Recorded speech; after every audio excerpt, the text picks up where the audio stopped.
Halo tretan. Ya berdeka holiday mentepak sepeda ari molen keluar tak kelem odik tretan tapi ke bertepak ka holiday pas odik nyaman tretan wak banyak sing ngebes aki termasuk epak yang ngebes aki ka holiday mentepak sepeda. Ya bedah emak ngempen de Aulia wak berdebu odin cong sehari Mbak Rifa apa wak banyak iya tak emak tretan seratinnya kena semis-semis sebelum mak wak ari yang kau benemak tretan bes ngebes aki kau kebedaan sedim mah kempeng jagung seiyari ya kau norok bunten jong topik ayah berdekan jagung tapi rela tak ada kempeng jagung tretan mari nyari lah tretan ben oreng iya reh mangsa kita pada pagi hari ini kaangkui nyari potel-potel kempeng jagung jong topik berangkat duluan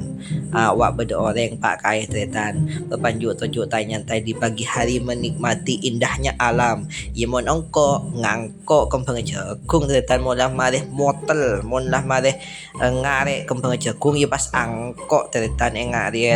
angkok kene sokone ka atas tabun iya oleh na tretan dah banyak oleh na wak lah para tombas kempeng jagung pokoknya mencapo angkok ben emak ben contoh pik moto-motokan kempeng jagung tapi si Andi perak tretan ada contoh pik mangkatah ningku kebedaan kempeng jagung si ekala laku atau besudu malam wak ki emak pada bos ngebos aki mun beda orang marin atanya sedih mah kempeng jagung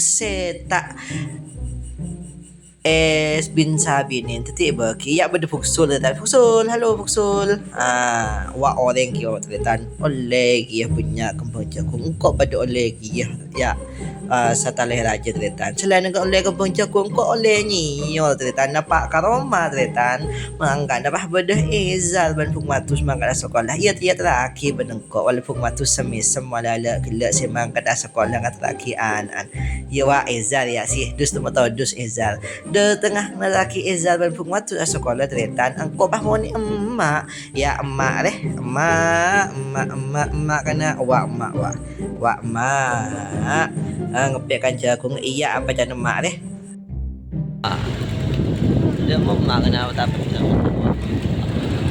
apa sih apa deh pun jagung lorep sampai terus anu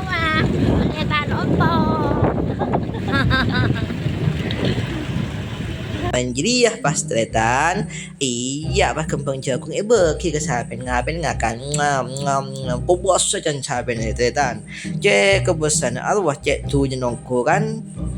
sapen lah tujuan kan lah tujuan mata tujuan jadi kempeng jagung nyaman dan sape ari paden ben ajam popo Muhammad ya halo sape halo